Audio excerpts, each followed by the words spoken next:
Hello friends, welcome to your channel Preda coaching centre.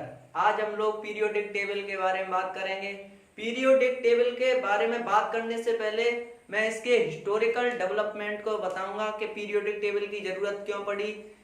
Periodic table की जरूरत इसलिए पड़ी क्योंकि 1800 सेंचुरी में 31 एलिमेंट डिस्कवर हो चुके थे। जब कम एलिमेंट थे तो अलग अलग प्रॉपर्टी जानना ज्यादा टफ नहीं था। तो इससे अब जब 1865 आता गया तब तक 63 एलिमेंट डिस्कवर हो चुके थे और एट प्रेजेंट 114 एलिमेंट डिस्कवर थे। तो अलग अलग एलिमेंट की अलग अलग प्रॉपर्टी अपन सब लोग नहीं पता कर याद कर सकते थे। इसका एक तरीका निकाला गया एलिमेंट को अरेंज करने का।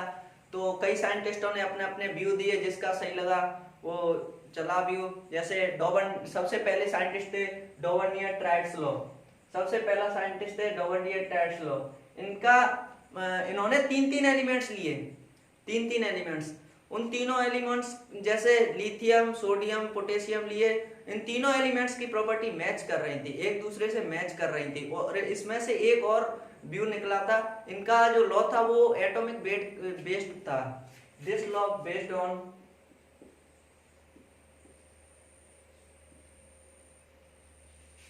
On atomic weight. इसमें क्या निकल के आ रहा था? जो निकल के आ रहा था लिथियम, सोडियम और पोटेशियम। लिथियम का एटॉमिक मास 3 और सोडियम का 23, पोटेशियम का 39।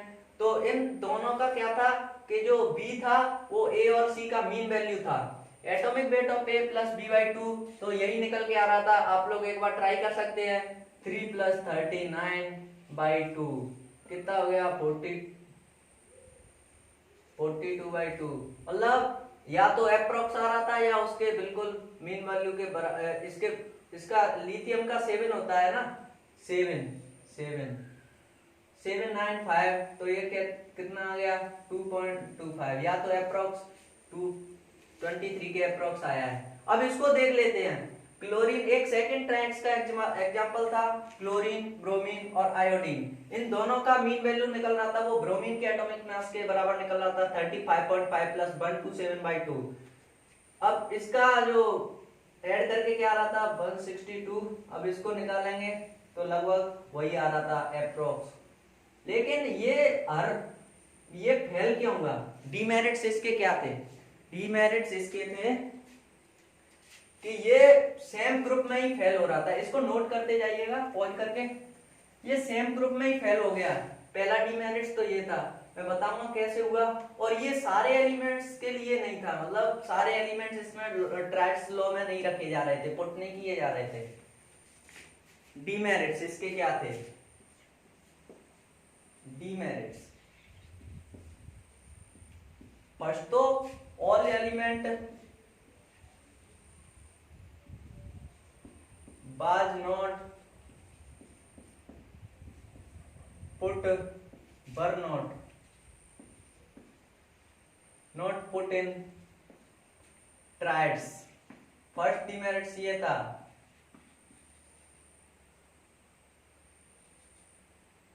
ट्रायड्स। सेकंड डिमेरिट्स क्या था? सेकंड डिमेरिट्स ये था कि दिस लॉ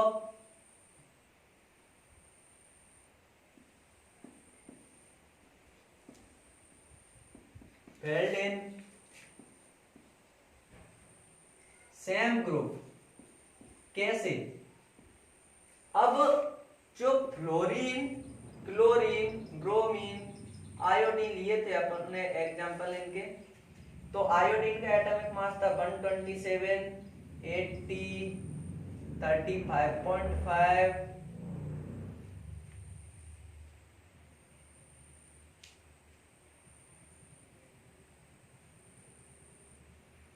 और ये फ्लोरीन 19।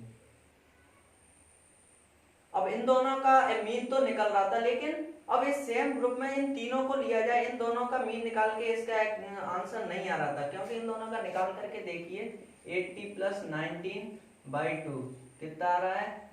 9 और 9, 2 4 या 8, 1 कैरी और 2 9 या 18.5 इतना कुछ आ रहा था, तो मतलब ना अप्रोक्स में आ रहा था ये तो इससे बहुत ज्यादा वैल्यू हो गई, तो ये लॉ इसलिए फेल हुआ था। ये इसका एग्जांपल है सेकंड वाले का, क्योंकि फेल इन सेम ग्रुप में फेल हुआ था। अब इसके बाद न्यूलैंड लॉ ऑफ ऑक्टेट आता है। अब इसके बारे में भी मैं बताऊंगा न्यूलैंड लॉ ऑफ ऑक्टेट क्या था। सेकंड लॉ था, इनके बाद न्यूलैंड साइंटिस्ट आए थे, उन्होंने अपना लॉ दिया था Newland law of octet.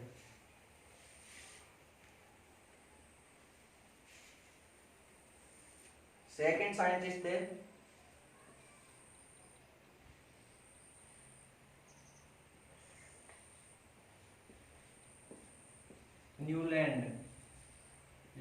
Newlands law of octet. Law of octet क्यों कहा गया था? क्योंकि इन्होंने 8 एलिमेंट लिए थे ऑक्टेट।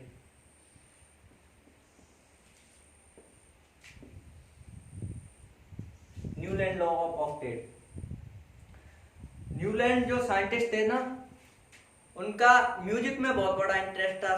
केमिस्ट तो थे ही, केमिस्ट्री में इंटरेस्ट तो था ही, तो इन्होंने म्यूजिक को केमिस्ट्री से जोड़ करके अपना लॉ दिया था। उन्होंने बोला कि जो म्यूजिक की धुन होती है सा रे गा मा पा धा नि सा, ये बार बार रिपीट होती है। ऐसे ही एलिमेंट्स में इन्होंने यही चीज अप्लाई कर दी कि जो एलिमेंट्स की प्रॉपर्टी है ना, वो पहले तो घटती बढ़ती कुछ भी होता हो, लेकिन हर घटती बढ़ती है, हर 7th एलिमेंट के बाद जो 8th एलिमेंट आता है उसकी फर्स्ट एलिमेंट से प्रॉपर्टी मैच करती हैं। ये इन्होंने लॉ दिया था, लेकिन इनका लॉ इसलिए वो नहीं हो पाया क्योंकि कुछ डिमेरिट्स थे इनके, मैं बताऊंगा आगे।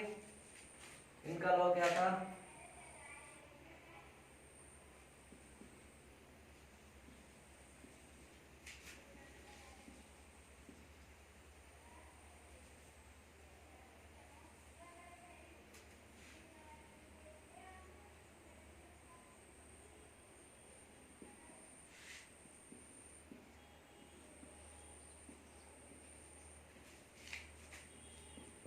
इस टाइम पे ये नोबेल गैस थी ना, वो डिस्कवर नहीं हुई थी, इसलिए इनका लॉ फेल हो गया था। बाद में जब डिस्कवर होने के बाद, जब इन्होंने ये लॉ दिया था, तब नोबेल गैस डिस्कवर नहीं हुई थी। तो इसमें क्या था कि जो म्यूजिक का था ना, वो तो ये था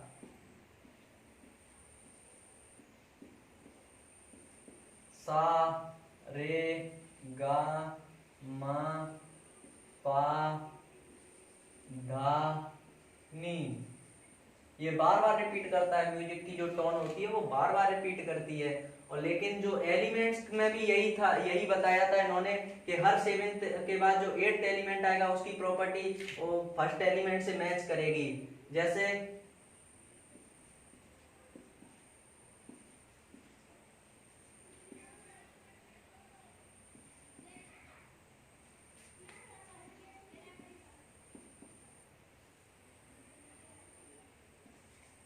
जैसे जो फ्लोरीन के बाद ये सोडियम आया, इसकी प्रॉपर्टी लिथियम से मैच कर रही थी। हर 7th के बाद 8th एलिमेंट की प्रॉपर्टी मैच करेगी। जैसे 14 एलिमेंट के बाद जो 15 आया है उसकी फर्स्ट से और 8 से एलिमेंट से मैच करेगी। लेकिन इनका डिमेरिट्स ये था। डिमेरिट्स क्या थे इनके, मैं बताऊंगा आपको। डिमेरिट्स, फर्स्ट डिमेरिट्स तो ये था कि उस टाइम नोबेल गैस डिस्कवर हो चुकी थी, तो उसके बाद नोबेल गैस जब डिस्कवर हुई तो इनका ये लॉ फेल हो गया। और अगले साइंटिस्ट आए, उनके बारे में मैं बताऊंगा। इस time noble gases was discovered. Second, heavy metals was discovered.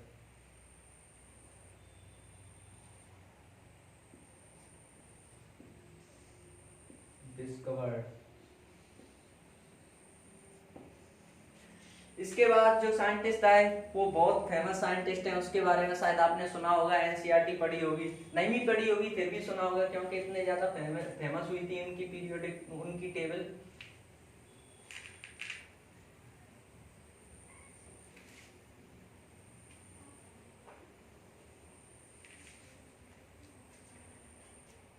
एक थे लॉदरमेयर साइंटिस्ट और एक थे दिमित्री मेंडलीव। लेकिन लॉदर मेयर ने वैसे अपना कर्व पहले बना लिया था, लेकिन मेंडलीव ने अपना पहले प्रपोज कर दिया था जो पीरियोडिक टेबल थी।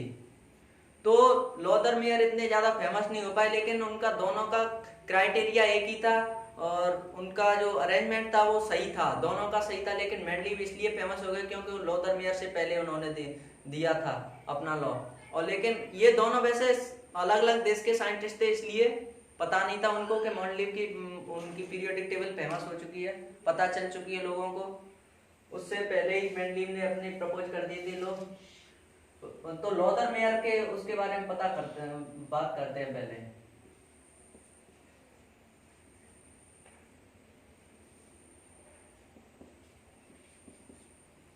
लॉदर मेयर ये साइंटिस्ट थे, इन्होंने क्या कहा, अभी तक जितने भी ये साइंटिस्ट आए उनकी थ्योरी एटॉमिक वेट को लेकर के चल रही थी, इनकी भी एटॉमिक वेट को ही लेकर के चली थी। इन्होंने एटॉमिक वेट और एटॉमिक वॉल्यूम के बीच में कर्व बनाया। ये कर्व आप विकिपीडिया पे चेक कर सकते हो सर्च करके, लॉदर मेयर कर्व। वो कुछ इस टाइप का था, वैसे तो कुछ डिफरेंट था ऐसे करके, लेकिन वो मैं बनाऊंगा नहीं, इसी टाइप से समझाऊंगा। उन्होंने क्या कहा था, जो कर्व के जो पीक पॉइंट पर जो एलिमेंट आ रहे थे, इनका जो रेशियो, वो एलिमेंट उन तीनों की प्रॉपर्टी मैच कर रही थी।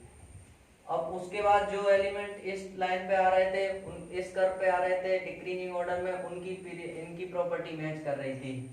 जो जो एलिमेंट बेस पे आ रहे थे उनकी प्रॉपर्टी मैच कर रही थी। पर ये सबको समझने के तरीका सही नहीं था, क्योंकि सब समझ नहीं पाते कर्व से कैसे समझते। अगर आपको कर्व दिया जाए और कॉलम में अरेंज करके दिया जाए तो आप लोग को कॉलम में जल्दी समझ में आएगा। जो मेंडलीव पीरियोडिक टेबल ने मेंडलीव साइंटिस्ट ने दिया था, तो अब इसको लॉदर मेयर साइंटिस्ट का इतना ज्यादा चला नहीं, तो इनका यही कर्व था। आप विकिपीडिया पे सर्च कर सकते हो वैसे। अब मेंडलीव के पीरियोडिक टेबल के बारे में बात करते हैं। मेंडलीव पीरियोडिक टेबल, 4 साइंटिस्ट थे। मेंडलीव ऐसे पहले आए थे लॉदर मेयर से, तो मैं मेंडलीव पीरियोडिक टेबल के बारे में बात करूंगा। पीरियोडिक टेबल शॉर्ट में लिख दे रहा हूं, मैं बनाऊंगा मेंडलीव पीरियोडिक टेबल, आप आगे करके इसको देख लेना, बना लेना।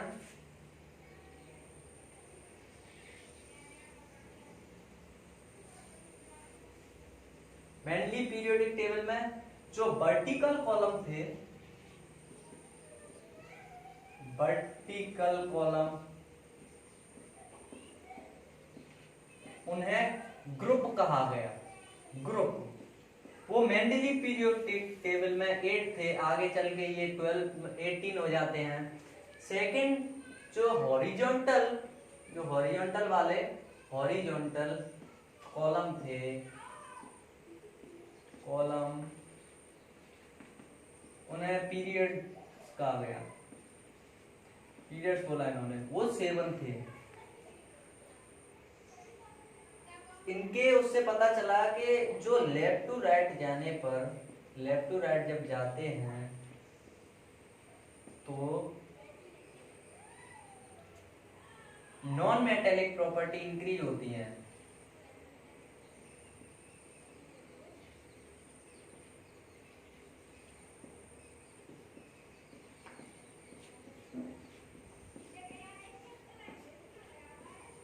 इंक्रीज होती हैं, समझ रहे हो ना। तो इन्होंने अपना लॉ दिया था, इनकी मैं पीरियोडिक टेबल बना के आपको बताऊंगा।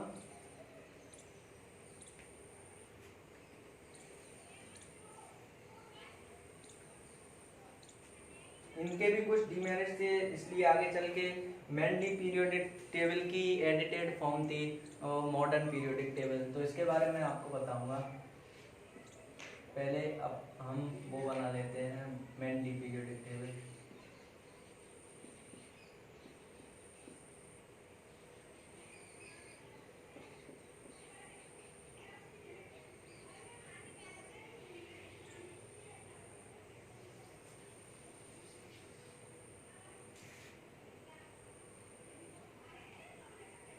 ग्रुप्स के सब ग्रुप भी थे।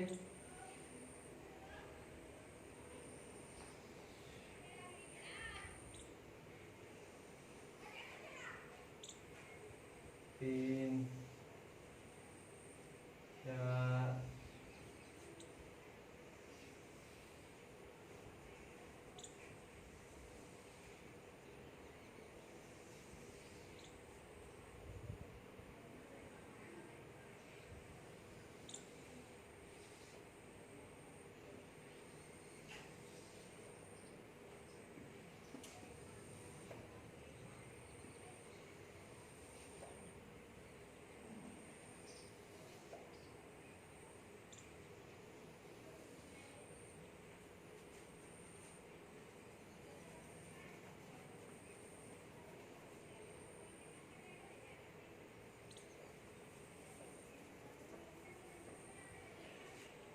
फर्स्ट ग्रुप, फर्स्ट के ए और बी पार्ट थे, second A B, third A B, fourth A B, fifth A B, लिखते जाना देख देख करके, sixth A B, seventh A B, eighth के ग्रुप नहीं थे, इसमें तीन तीन एलिमेंट रखे गए थे।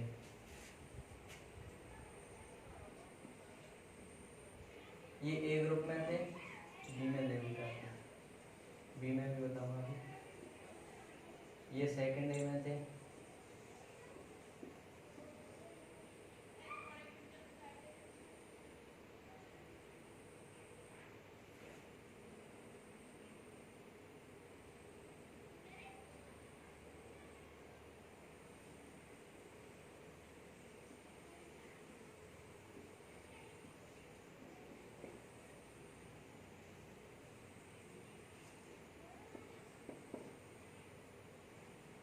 इस टाइम पे ये वाला डिस्कवर नहीं हुआ था, ये एलिमेंट ये भी नहीं हुआ था। यहाँ पे बाद में डिस्कवर हुआ था, वो था गैलियम, जर्मेनियम था।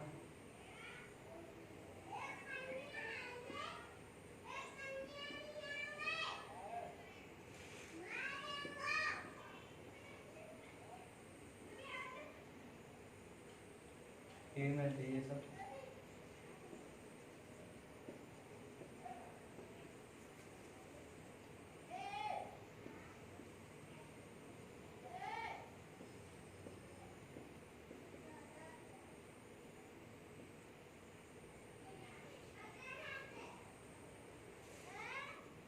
अब यहाँ पे क्या थे,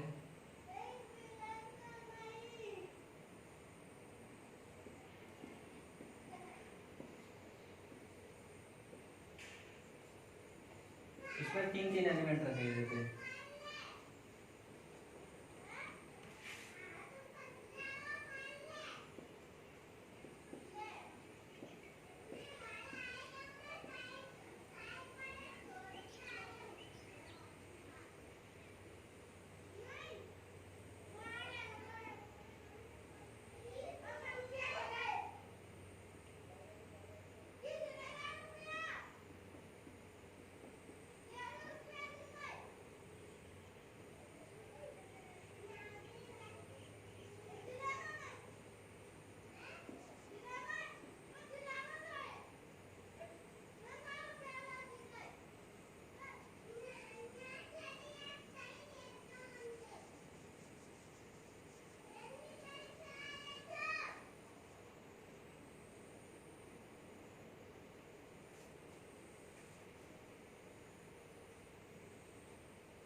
इसके भी कुछ डीमेरिट्स थे। इसके डीमेरिट्स क्या थे, पहले तो मेरिट्स देखते हैं। इन्होंने जो अनडिस्कवर एलिमेंट थे उनकी भी प्रॉपर्टी बता दी थी कि वो एलिमेंट इस जगह पे आएगा और उस एलिमेंट की प्रॉपर्टी क्या होंगी, उस एलिमेंट के उन सब के बारे में बता दिया था उन्होंने। लेकिन इन्होंने अनडिस्कवर्ड एलिमेंट, ये सबसे इनका बहुत बड़ा वो रहा था। लेकिन इसके डीमेरिट्स भी थे, देखिए जो ग्रुपिंग ऑफ सिमिलर एलिमेंट्स, कैसे नहीं, सेपरेशन ऑफ सिमिलर एलिमेंट्स।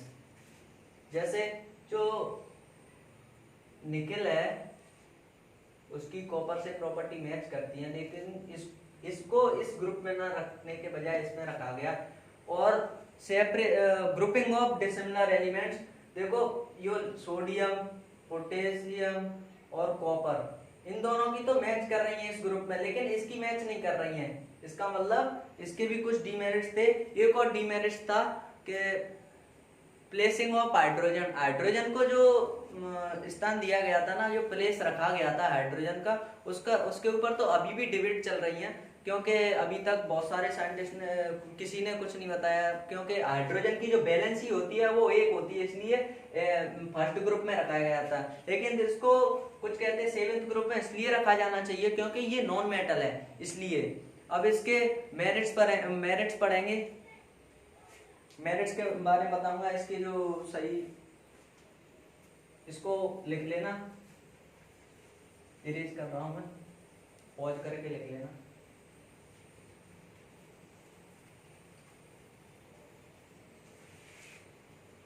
पहले मेरिट्स लिख ले रहे हैं।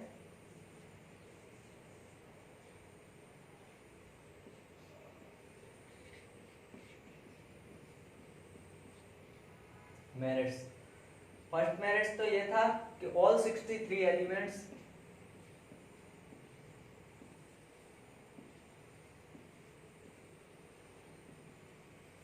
Placed in table, placed in column या टेबल, कुछ भी लिख दो। सेकंड मेरिट्स ये था जो पीरियोडिक प्रॉपर्टी होती है ना, पीरियोडिक प्रॉपर्टी मतलब फिजिकल और केमिकल प्रॉपर्टी। पीरियोडिसिटी क्या होती है? Periodic property directly proportional to atomic weight. Second merits ये था इंक्रीजिंग एटॉमिक वेट के तरीके से ही पीरियोडिक प्रॉपर्टी थी। थर्ड मेरिट्स ये था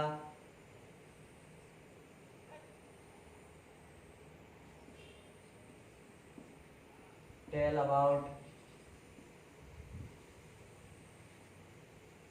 अनडिस्कवर्ड एलिमेंट, अनडिस्कवर्ड एलिमेंट, जो डिस्कवर नहीं हुए थे उनके बारे में भी इन्होंने उनकी प्रॉपर्टी बता दी थी। और क्या था? फोर्थ था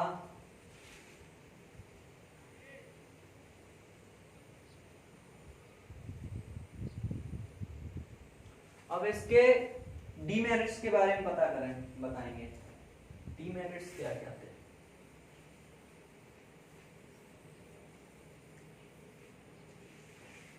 पहला तो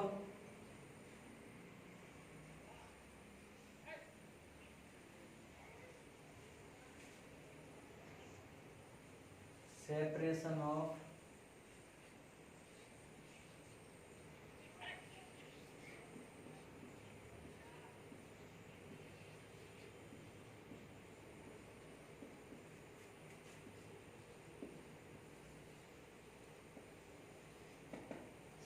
ऑफ सिमिलर एलिमेंट, जैसे पीटी और AU.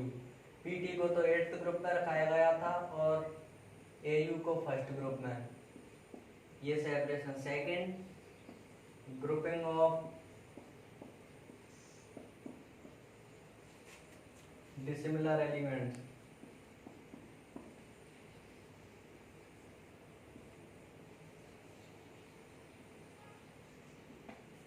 Grouping of dissimilar elements, जैसे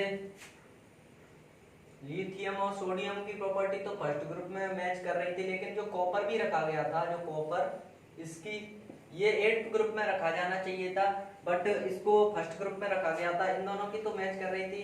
ग्रुपिंग ऑफ डिसिमिलर एलिमेंट, ये दोनों की प्रॉपर्टी डिफरेंट थी, फिर भी सेम ग्रुप में रखा गया था, इसका ये डिसएडवांटेज था। थर्ड, प्लेसिंग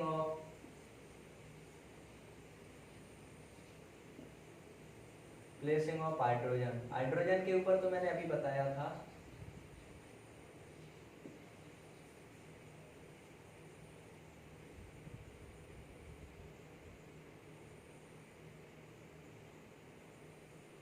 अभी भी डिबेट चल रही है प्लेसिंग ऑफ हाइड्रोजन। अब एक चीज और रह गई इसमें, पीरियोडिसिटी क्या होती है उसको मैं अभी बता दे रहा हूँ लास्ट में, तो पहले नहीं मैंने बता पाया।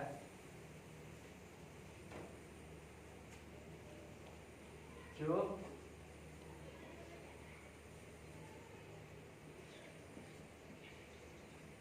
पीरियोडिक प्रॉपर्टी, अभी तक ये कंक्लूजन निकल के आया था इन सब की डिस्कवरी से periodic property are the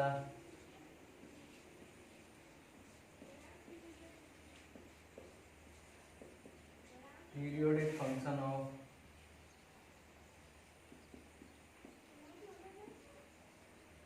atomic weight. इस हमसे ये कंक्लूजन निकल के आया था। Thank you.